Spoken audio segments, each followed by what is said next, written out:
Welcome to section 2 called Biological Anthropology. In this lesson, we'll explore the origins of humanity through the lens of evolution. Understanding where we come from not only helps us grasp our biological heritage, but also provides insights into the traits that make us uniquely human. Let us first explore the origins of humanity. Human evolution is the lengthy process of change by which people originated from ape-like ancestors. Scientific evidence shows that the physical and behavioral traits shared by all people originated from ape-like ancestors and evolved over approximately 6 million years. Central to this story is the concept of evolution by natural selection, first proposed by Charles Darwin. Natural selection explains how certain traits become more common in a population over time due to their beneficial effects on survival and reproduction. The journey of human evolution is marked by several key milestones, including the development of bipedalism, the use of tools, and the growth of larger brains. Now let's explore the fossil record. The fossil record serves as the primary evidence for understanding human evolution. Fossils are the preserved remains or traces of ancient organisms, and they provide a window into our distant past. By studying fossils, scientists can reconstruct the physical characteristics, behaviors, and environments of early human ancestors. One of the earliest known hominins is Sahelanthropus tadensis, which lived about 7 million years ago in what is now Chad.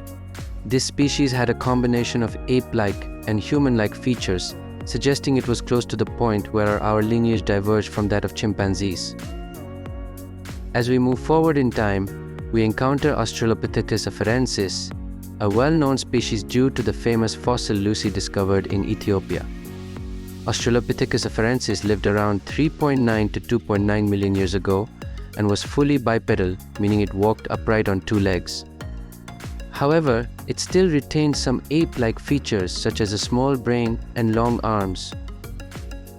Another crucial species in our evolutionary story is Homo habilis, often considered the first member of our genus Homo.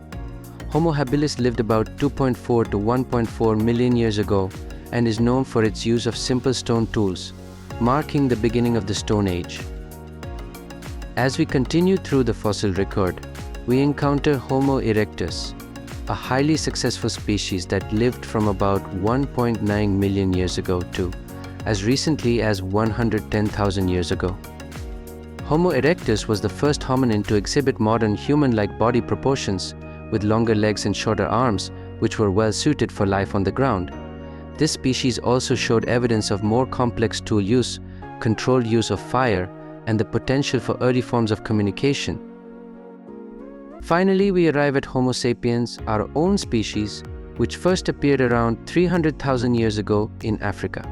Fossils of early Homo sapiens show a combination of archaic and modern features, with a gradual shift towards the fully modern humans we are today. Let's see the importance of fossils in understanding evolution. Fossils are invaluable for understanding the evolutionary path that led to modern humans. They provide direct evidence of our ancestors, showing how physical traits and behaviors evolved over millions of years.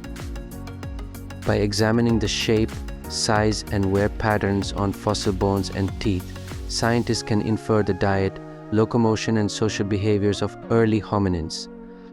Additionally, fossils allow us to understand the environmental conditions our ancestors faced and how these conditions influenced their evolution. Human evolution is a remarkable story of adaptation, survival, and transformation. The fossil record not only tells us where we came from, but also highlights the diverse and complex processes that have shaped our species over millions of years.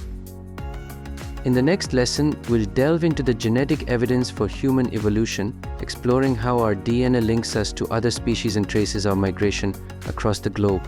Join us as we continue to uncover the biological roots of humanity.